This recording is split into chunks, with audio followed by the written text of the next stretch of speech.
सभी दोस्तों और सहेलियों को मेरा नमस्कार। आज है रविवार, तो मैंने सोचा कि आप लोग थोड़ी फुर्सत में होंगे, इसलिए आपसे कुछ गपशप करना चाहती हूँ। तो चलिए आज हम लोग एक घर में चलते हैं और देखते हैं कि वहाँ पर क्या हो रहा है। रात के 8 बजे हैं और सुषमा रोटियां बना रही है। झूले पर बैठे धनु ने उससे पूछा, माँ क्या बना रही हो? उसकी माँ ने कहा, रोटियां। धनु ने फिर से पूछा, किस लिए? अब सुषमा ने कहा, किस लिए मतलब? खाना नहीं चाहिए क्या? तब धनु ने कहा, कब खाना खाना है? ये सुनकर सुषमा ने फिर से कहा, पिताजी के आने के बाद खाते हैं। धनु ने फिर से पूछा, मैं भी बनाऊं? अब सुषमा ने कहा, तुम्हें बनानी है रोटी? ठीक है, हाथ धोकर आओ फिर बनाना। अपनी माँ की ये बात सुनकर धनु ने फिर से पूछा, नहीं, हाथ क्यों धोने हैं? दे दो ना पहले। अब उसकी माँ ने कहा, अगर तुम्हारे हाथ साफ हैं तब तुम्हारे हाथ की बनाई रोटी खा सकते हैं हम। ये सुनकर धनु ने कहा, ठीक है, मैं हाथ धोकर आता हूं। धनु हाथ धोकर वापस आ गया। अब उसने फिर से पूछा, हाथ धो लिए मैंने, अब तो दे दो। माँ ने उसे आटे का एक छोटा सा गोला दिया। धनु ने फिर से पूछा, मेरी रोटी तो चिपक गई। सुषमा ने कहा, देखो मैं कैसे बना रही हूं। अब धनु ने पूछा, ये रोटी के नीचे क्या डाला है तुमने? फिर से सुषमा ने धनु के प्रश्न का जवाब दिया, सूखा आटा। फिर से धनु ने पूछा, क्यों? अब सुषमा ने कहा, जिससे रोटी नीचे चिपकती नहीं है। अब धनु ने फिर से पूछा, मैं तवे पे डालूं रोटी? मुझे करना है। देखा आपने, इन 2 मिनट के दौरान धनु ने अपनी माँ से कितने सारे सवाल पूछे हैं। आपने भी ऐसा जरूर अनुभव किया होगा। इस उम्र में बच्चे हमेशा सवाल पूछते रहते हैं।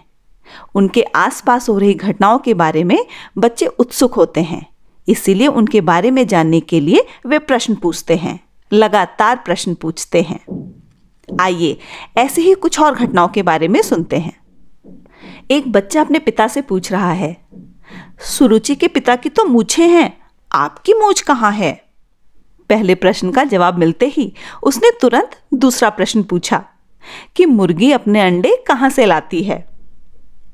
ऐसे ही एक बच्ची ने अपने 2 महीने के भाई के लिंग की ओर इशारा करते हुए अपनी माँ से पूछा कि ये क्या है? क्या, कब, कैसे, कहाँ, क्यों? बाप रे, बच्चों के सवाल खत्म ही नहीं होते। बच्चों के सवाल मतलब उनसे संवाद और बातचीत करने का अवसर। इस अवसर का पूरा लाभ लेते हुए आप उन्हें कई सारे अनुभव दे सकते हैं, उन्हें और सोचने के लिए प्रेरित कर सकते हैं। इसी घटना में सोचिए, अगर सुषमा ने धनु को कहा होता, नहीं बाहर बैठो, रोटियां बनाने के बाद बुलाती हूं, तो क्या धनु को ये सारे अनुभव मिल पाते?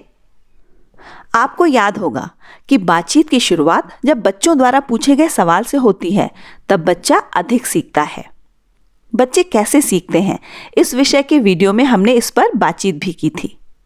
उनके मन में जो भी सवाल आते हैं, उनके जवाब ढूंढने के लिए बच्चा हर प्रयास करता है, इसीलिए अपने पूछे गए प्रश्न का जवाब भी उन्हें याद रहता है। और एक महत्वपूर्ण बात, जब बच्चे सवाल करते हैं और उसे अवसर मानकर जब बड़े लोग उस विषय पर बातचीत करने लगते हैं, तब बच्चों के दिमाग को ये संदेश मिलता है कि सवाल पूछने से जवाब मिलता है, सवाल पूछने में मजा है, क्योंकि उससे कई नई बातें पता चलती हैं। लेकिन अगर बड़े लोगों ने बच्चों के सवालों के जवाब नहीं दिए या डांट दिया या फिर कुछ भी कहकर टाल दिया, तब बच्चों के दिमाग को ये संदेश मिलता है कि सवाल पूछने से हमेशा जवाब नहीं मिलता है और कभी कभार डांट भी पड़ जाती है, इसीलिए चुप रहो। इसके बाद उनका सवाल पूछना धीरे धीरे कम होता जाता है। सीखने के लिए तो जानना भी जरूरी है ना। कभी कभी बच्चों के सवालों का जवाब देने में हम असहज भी महसूस करते हैं और कभी कभी हमें खुद भी उनके पूछे गए सवाल के जवाब मालूम नहीं होते। ऐसे में हम बच्चों को ही चुप करा देते हैं, जबकि ऐसी स्थिति में हमें ये समझना चाहिए कि यदि बच्चे के मन में कोई सवाल आया है जिसका जवाब जानने के लिए बच्चा उत्सुक है, तो हमें उसे सरल भाषा में उसके प्रश्न का जवाब जरूर देना चाहिए। अब इस घटना को ही देखिए। 3.5 साल की कामिनी उत्साहित होकर अपने पिता से कहती है, बाबा बाबा, हमारी मुर्गी ने अंडा दिया है।